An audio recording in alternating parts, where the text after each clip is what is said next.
اور اس میں بھی رجوع کا حق رکھا ہے اگلے مہینے 3 مہینے سے پہلے ایک پروسیس بیان کیا اور اس کو بھی اس سارے پروسیس کے بعد بھی ناپسندیدہ کیا ہے کہ اچھا کام نہیں کر رہا ہے, کوئی اپریشیٹ ماشاء اللہ 6 عورتوں کو طلاقیں دے چکا ہے, اس کو ایوارڈ ملنا چاہیے, کوئی قابل تعریف کام بولو نہیں. اور آپ کے پاس تو رائٹ اس وقت ہے جب کوئی بیسک حقوق میں ڈنڈی مار رہا ہو, بیسک حقوق میں, تو اس کی بھی ایک ڈیٹیل ہے, ایسا نہیں ہے کہ وہ چھوٹی موٹی باتوں پہ جو ہے نا وہ کھلا لینا شروع کر دیں. تو میں نے کہا آپ اپنے میاں کو کمپنی سمجھ رہی ہیں, یہ نیسلے کی کمپنی بولو بھائی یہ میاں ہے, اس کا ریلیشن ہے, اس کو راضی کریں گی تو جنت میں جائیں گی, یہ ناراض ہوگا تو جنت نہیں ملے گی. تو آج ریلیشن کیا ہو رہے ہیں, ختم, میری مرضی. جب میں, کیونکہ ریلیشن کو توڑنے کے لیے قربانی نہیں دینی پڑتی, جوڑنے کے لیے قربانی دینی پڑتی ہے. جس آدمی کی بیوی کو 20 سال 30 سال فالج رہا, اور کمال کی بات ہے وہ خود 99 سال میں فوت ہوئے ہیں ان کے ہسبینڈ. مجھے وہ حدیث یاد آئی, نبی نے فرمایا جو چاہتا ہے نا اپنی عمر میں برکت ہو وہ رشتہ داری جوڑے. تو بیوی سے بڑا تو رشتہ کوئی نہیں ہوتا. اس بندے نے 25-30 سال اپنی زوجہ کی خدمت کی بستر پہ, اللہ نے عمر کتنی لمبی دی, برکت دی عمر میں, اور بڑی اچھی لائف گزاری انہوں نے, خوش تھے. ہم کبھی بھی ٹینشن میں نہیں دیکھا ہم نے ان کو. ٹینشن میں ہوتے تو 99 سال میں مرتے کیا. ٹینشن والا آدمی خود بھی مرتا ہے اور دوسروں کو ٹینشن دے کے ان کی عمریں بھی کم کرتا ہے. جب بھی بیٹھا ہوا نا جیسے توے پہ بیٹھا ہوا ہے, ٹھیک ہے نا, ٹینشن دے دے کے مارتا ہے لوگوں کو. تو اب انہوں نے کیا کیا میرے بھائی, دیکھو اللہ کا خوف تھا نا کہ ریلیشن, اسلام کیا چاہتا ہے, ریلیشن, تو مضبوط کیا ریلیشن کو. تو ریلیشن توڑنے کے لیے قربانی نہیں دینی پڑتی, ریلیشن جوڑنے. تو آپ یہاں رشتہ داری والے سسٹم کو مضبوط کریں. رشتہ داری بنائیں بھی, جوڑے بھی. بنتی شادی سے, نکاح ہوگا, بچے ہوں گے, رشتہ داری بڑھے گی نا. پھر آپ کے بچوں کے چاچے مامے ہوں گے. ابھی میں جاپان میں گیا تو وہاں جو پشتو لوگ تھے ان کے چاچے مامے 100 افراد ایک خاندان کے, ایک ہی خاندان. تو رشتہ داری پھیل گئی نا. تو رشتہ داری پیدا بھی کرنی ہے اور اس کو پھر جوڑنا ہے. ہاں شرعی حدود کے اندر. ایسا نہ ہو آپ نے ایک میوزیکل شو کا انتظام کیا ہے, رشتہ دار اس بہانے جمع ہو جاتے ہیں سارے کے ساتھ, بھاڑ میں جائے, ایسا جمع ہونا نہیں چاہیے. یا بے پردگی شروع ہو جائے کہ اپنی وائف کو ان کے اس کے ہسبینڈ سے ملا رہے ہیں اور اس کی وائف آپ سے ہاں ہاں ہی کر کے مل رہی ہے, تاکہ ہم ایک فیملی کی طرح. نہ بھائی, محرم نامحرم کا فرق اللہ نے رکھا ہے. اس محرم نامحرم کے فرق کے ساتھ رشتہ داری کو آپ کو جوڑنا پڑے گا, گیدرنگ کرنی پڑے گی, ایک دوسرے پہ خرچ کریں, ایک دوسرے کو دیکھیں. کوئی ضرورت تو نہیں ہے. اللہ نے غیر مسلموں پہ بھی خرچ کرنے کا حکم دیا اور اپنے رشتہ داروں کو زیادہ فوکس کیا ہے. نبی نے فرمایا ایک صدقہ غیروں کو دیتے ہو اس سے 1 ثواب ملتا ہے, جب رشتہ داروں کو دو گے, خرچ کرو گے تو 2 ثواب ملے گا. کیوں؟ ایک صدقے کا, ایک رشتہ داری جوڑنے کا. کیونکہ پیسوں سے جتنا رشتے جڑتے ہیں دنیا میں کسی چیز سے نہیں. کتنا بھی روٹھا ہوا ہو نا, پیسے پکڑا دو اس کی جیب. کوئی بھی, آخری بات ہے, آخری مثال, پیسے سے جڑتا بھی ہے, ٹوٹتا بھی ہے.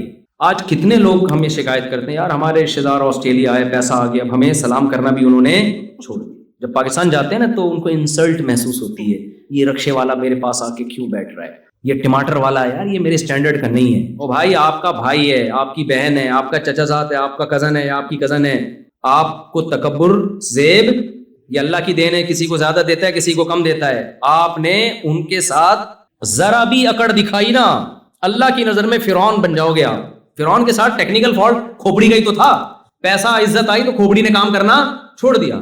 تو رشتہ دار, ماں باپ کیسے ہی گنوار ہوں, دیہاتی ہوں, آپ کتنے پڑھے لکھے ہو گئے بھائی, آپ ماں باپ سے آگے نہیں نکل سکتے. اصل انگلش آ جاتی ہے, ابا پنجابی بول رہے ہیں تو ابا ہی نہیں اچھے لگ رہے, یار یہ تو پینڈو ٹائپ کے ہیں, ان کو تو تمیز سے بات نہیں کرنا. اور بھائی وہ آپ کا باپ ہے, آپ کو اسی کے قدموں میں, جاہل باپ کے جاہل ماں کے قدموں میں ہی جنت تلاش کرنی پڑے گی. آپ اس سے آگے نہیں نکل سکتے.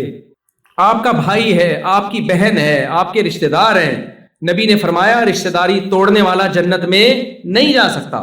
تو آپ کو ریلیشن کو جوڑنا پڑے گا, پیسوں کے ذریعے بھی, اخلاق کے ذریعے بھی. نبی نے فرمایا رشتہ داری جوڑنے والا وہ نہیں ہے کہ وہ تم سے جڑے تم بھی جڑو, یہ تو سب کر لیتے ہیں. فرمایا جو ٹوٹ رہا ہے اس کو بھی جوڑنے کی کوشش کرو. کس کی خاطر؟ اللہ کی خاطر. اصل میں یہ جو ماں باپ کا تذکرہ آتا ہے نا, تھوڑا سا میں تھوڑا کنٹرول سے باہر ہو جاتا ہوں, کیونکہ ہم نے تو دیکھا ہے نا ماں باپ کی محبت. تو مجھے بڑی حیرانگی ہوتی ہے کہ یار ماں باپ کو کیسے بھولتے ہیں لوگ. یعنی والدین سے زیادہ تو کوئی تصور, کوئی محبت کی مثال دی نہیں جا سکتی, کوئی مثال نہیں دی جا سکتی. اس کو آ کے کیسے بھولتے ہیں یار, میں تو یعنی بہت حیرانگی ہوتی ہے کہ ماں باپ کو کیسے بھول جاتے ہیں. ابھی کچھ دن پہلے کسی نے بتایا کہ کوئی خاتون اپنے ماں کو ڈانٹ رہی تھی. اس بیچاری سے امیگریشن میں کوئی اس کو نہیں آ رہا ہوگا بورڈنگ کارڈ کیسے لگایا جاتا ہے, پڑھی لکھی نہیں ہے, تو اس کو سنا رہی ہے, گھنٹے سے سمجھا رہی ہوں. تو یار یہ تم پڑھے لکھے ہو, وہ تھوڑی پڑھے لکھے ہیں. ایک باپ نے, بوڑھے باپ نے اپنے بیٹے سے پوچھا بڑھاپے میں نا, کیونکہ آج کل اولادوں کے پاس, بوڑھے ماں باپ کے پاس بیٹھنے کا ٹائم نہیں, کہتے اتنی دیر میں ہم لائف کو انجوائے کر لیتے, ان کی بڑھاپے میں انسان کی عقل صحیح کام نہیں کرتی ہے.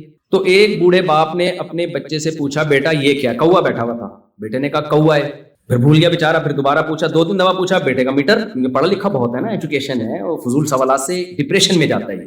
فضول سوالات سے کس میں جاتا ہے؟ اس نے اسکول میں پڑھا ہے کہ فضول باتیں نہیں کرنے دو, نہ کرو نہ کسی سے سنو. تو اس کو 2-3 دفعہ میں غصہ آ گیا, بولا اندھے ہو ابا, نظر نہیں آ رہا, 100 دفعہ بولا ہے کوا ہے, کیوں دماغ کھا رہے ہو میرا. باپ کو نا اپنا واقعہ یاد آ گیا. اس نے کہا بیٹا جب تو چھوٹا تھا نا, تو نے 10 دفعہ پوچھا تھا, 10 دفعہ پوچھا تھا یہ کیا ہے, اور میری پیشانی پہ ایک دفعہ میں بھی لکیر بولو نہیں آئی. یہ ہوتا ہے. کتنا تنگ کرتے ہیں بچے ماں باپ کو. کیا ماں باپ عیدی سینٹر میں جمع کرا دیتے ہیں ان کو؟ وہ بھی تو کر سکتے تھے یار, یہ بہت تنگ کر رہا ہے. بیمار ہوتے ہیں بچے, سال تک بیمار رہتے ہیں, چیخنا چلانا, رات کو سونے نہیں دے رہے. کبھی ماں کو خیال آیا کہ عیدی سینٹر میں جمع کرا دوں؟ آپ کو کیسے خیال آتا ہے کہ بوڑھا ہو گیا تو اولڈ ہاؤس میں جمع کرا دوں اس کو میں؟ یہ کیسے خیال آ سکتا ہے بھائی آپ کو؟ وہ چیخ رہا ہے تو آپ بھی چیخنا شروع کر دو اس کے سامنے. تو یہ اللہ کا حق ہے بھائی. یہ کس کا حق ہے؟ ماں باپ کی خدمت کرنا ماں باپ کا حق نہیں ہے. کس کا حق ہے؟